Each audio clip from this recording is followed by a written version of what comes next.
essentially, I think like CS can own its power in the customer relationship, and selling is really around, you've got a customer portfolio, you've got folks that basically pay your company money. So what do you need to do to make sure that they are getting their expectations met? And how do you kind of rally the company around that, basically that net retention and growth?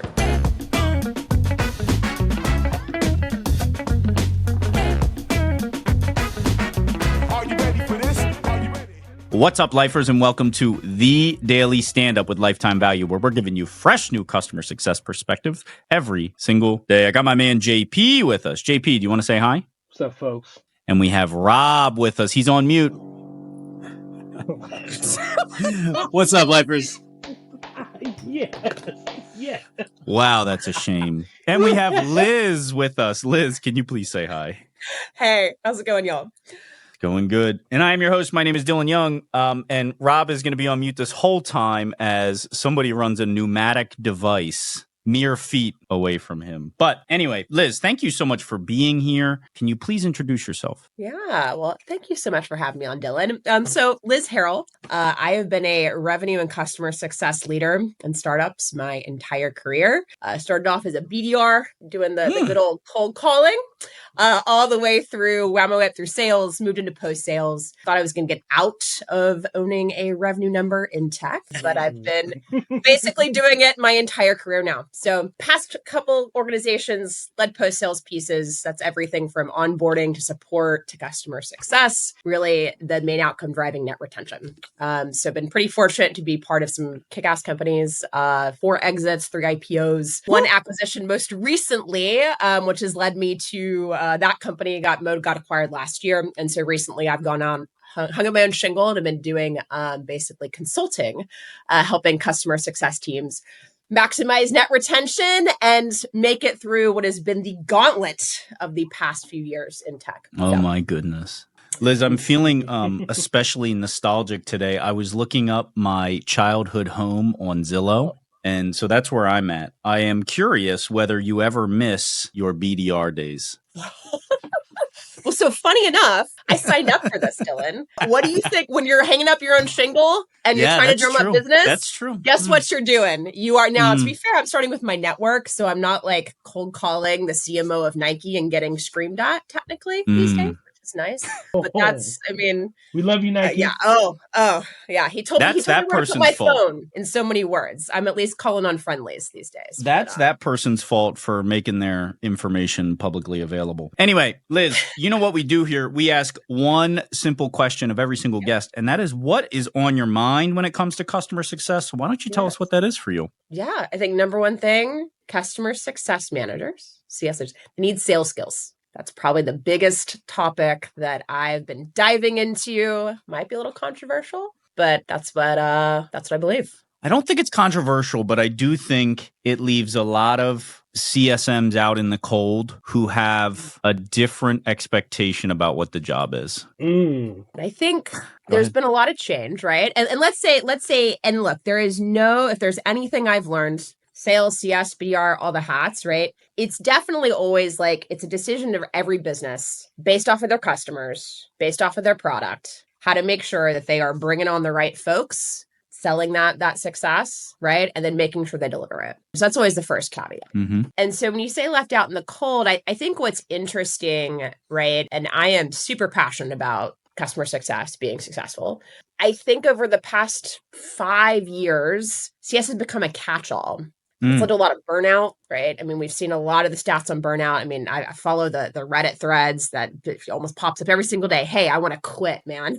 I'm tired of this job. And so I agree with you. I think oftentimes the teams haven't been set for success. They've taken on a lot, support, product adoption, potential, selling whatever's on the bus to try to figure out how to get folks in the door, and then being under-resourced to make sure they're successful. So that's the state of where people, I think, have been. And I think the way to get out of it is essentially, I think like CS can own its power in the customer relationship.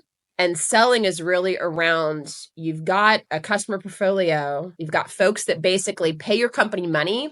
So what do you need to do to make sure that they are getting their expectations met? And how do you kind of rally the company around basically that net retention and growth rate. I think of things like the catch-all conversation in stages and maturity because sort of by necessity, very early stage companies, CS is that the gap between product and customer is often very large. And I don't mean the product group. I mean the product and its functionality is often, there's a huge gap there. And that's why customer success is involved. And that eventually falls off, I think, typically. But do you think revenue responsibility ever falls off of customer success? And I'm talking like, let's go all the way up to like Google. I've met some CSMs at Google that are not responsible for revenue. Do you agree with that? Or do you think that's the one piece that always sticks? Yeah, well, and I think probably there's two things. I think the first thing is, I love to challenge, why does that gap exist between product and the customer? Why does it exist? Especially a small company, right? I'm not taking the bait. Well, hey... Yeah. I mean, we're building a company today, pieces. Right? Maybe that's the first thing is we say, hey, let's challenge the assumption. Like, does that gap need to exist? That with the amount of tools that we have today, especially if you're starting from small, right? To get understanding about what your customers need, we record everything, right? Like the data that we get, the signals that we get, right? Like how fast it is to potentially build like in-product NPS and feedback loops. Like, does a gap have to exist? Do we need to throw people in that gap, right? JP, I'm just going to shove you kicking and screaming into the front of this firing line. What's your answer to that question? You know, I haven't spent too much time at the Gap. I think I'm more of like a Banana Republic guy myself, frankly. So I don't know too much about this Gap business, You know enough to know that they're sister companies. Hey. We love you, Banana Republic and Gap. All right? Please sponsor we us. Love you. Yeah, come on down. So as someone who is fairly newer, in other words, my nostalgia is very different, but I have nostalgia no less because of how much customer success has moved in the short couple of years since I've been in it. I think that part of me, I'm gonna just admit, is it can be conflicted in the sense that what am I? This is gonna sound bad. Like, what's in it for me? What is my personal goal? Am I trying to I think that customer success, we always talk about the value that customer success managers are providing to their company, and I think there's maybe a lesser conversation about how our customer success professionals sort of like getting value from their roles. Like, if someone spends X amount of time in sales, we may say that, oh, wow, you spent X amount of time in healthcare sales, so you have this sort of experience, what have you. I think that with a lot of the variance that occurs in customer success, like, well, what's your end goal? It's like, do you just want to stay in customer success as a whole? Then I think that's going to take, you're going to have to be as fluid as that conversation is. If you're just trying to stay in it as a thing, I think if you are looking at customer success as sort of like a gateway into, being able to figure out like, how do you drive value at a company and sort of being able to touch all these different parts and then learning how you provide value and then building around that, I think that it can look actually very different in terms of your career path and then the value that you then provide as a customer success professional. So I'm just calling out that little part of it, that like I think there's this unseen side where we just talk about customer success professionals like sort of like ad nauseum, like as this whole thing. But what about these individuals who are getting in with these different motivations?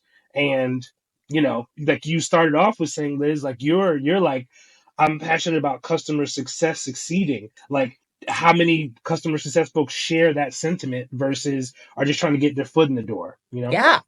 Oh, that's a great question. Well, and to that point, JP, I think like the whole what's in it for me, one of the things I've noticed just in and I've probably interviewed like over 1,000 CSMs at this point in my career as a hiring manager, right?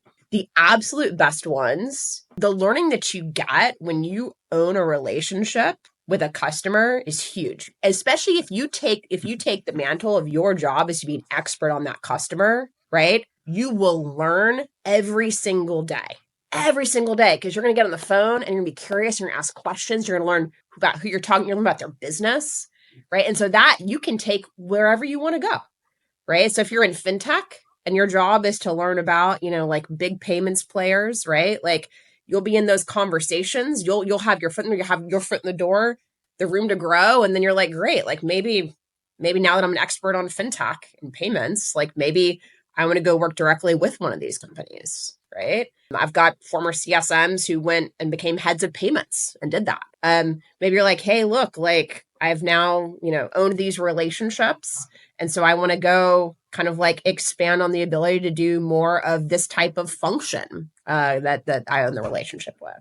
And so I think that's the learning that no matter what, if you're a CSM, you just getting your foot in the door, when you own client relationships, you get that ability to get to know those businesses and how they make money and how they work and those functions. And that's invaluable no matter where you go is those relationships and that knowledge. So that's what I'd say at least. Rob, we are coming up on time, but why don't you take us out of here with your closing thoughts? Yeah, I'm happy to. As long as my drill in the background doesn't interrupt me. I hear it. It's a jackhammer outside. It's the bullhorn telling us it's time to go. I'll give you my really quick take. Great topic, and it resonates a lot with me. I mean, there's a presentation I give to every one of my clients. It's Confessions of a Reluctant Salesperson, because that's the journey I've been through. Someone who avoided at every cost selling until I adopted it. Now I've adopted the dark.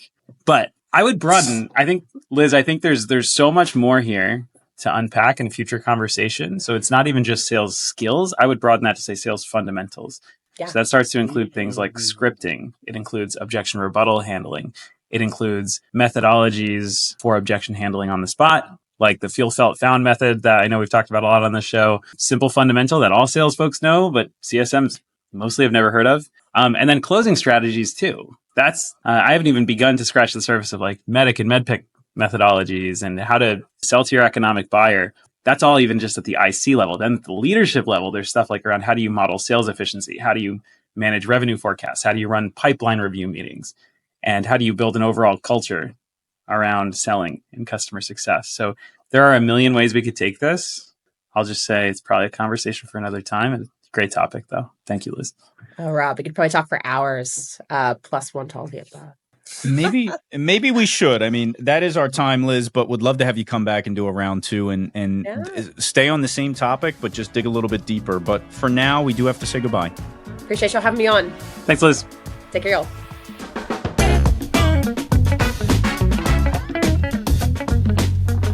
You've been listening to the Daily Standup by Lifetime Value. Please note that the views expressed in these conversations are attributed only to those individuals on this recording and do not necessarily reflect the views and opinions of their respective employers. For all inquiries, please reach out via email to dylan@lifetimevaluemedia.com. Find us on YouTube at Lifetime Value and find us on the socials at Lifetime Value Media. Until next time.